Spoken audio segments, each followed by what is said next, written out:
in Dayton, Ohio, as we are geared up and ready for the second half of our doubleheader.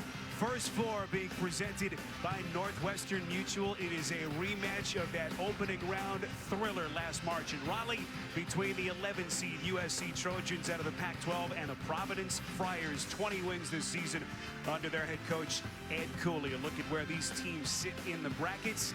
The winner advances to Tulsa, where SMU awaits that juggernaut out of the American, a team whom, by the way, USC beat in late November.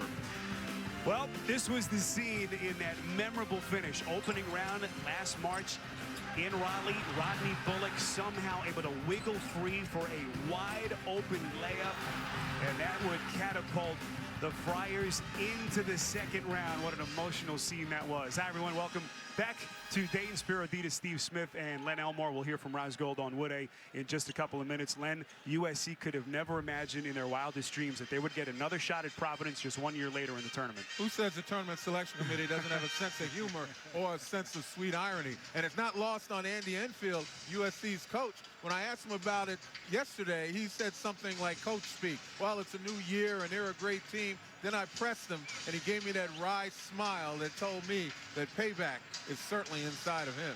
Well, Len, you talk about it. You both coaches, we got a chance to sit down and talk about it. They did say it was refreshing. When you get a chance to come off the regular season, you have to play a team that you already played. They went right to the foul and had the foul, and they said, hey, these are teams we know. They have different styles, but they're ready to play.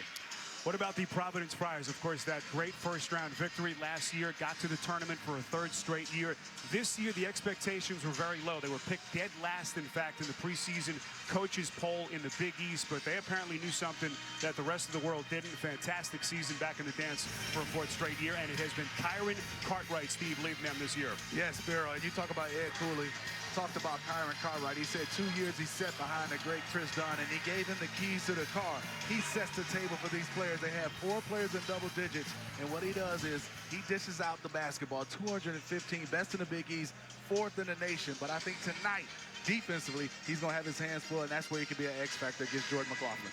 Meantime, Andy Enfield and the USC Trojans, a couple of lean years for Enfield to begin his tenure, but boy, they've been fantastic. Got into the tournament last year. They are back this year as an at-large, and what a start it was for them this season. 14-0 to begin the year. They were 21-4 at one point.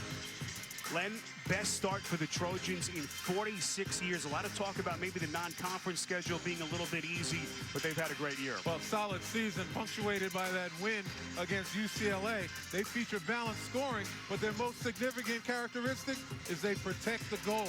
11th in the nation in blocks.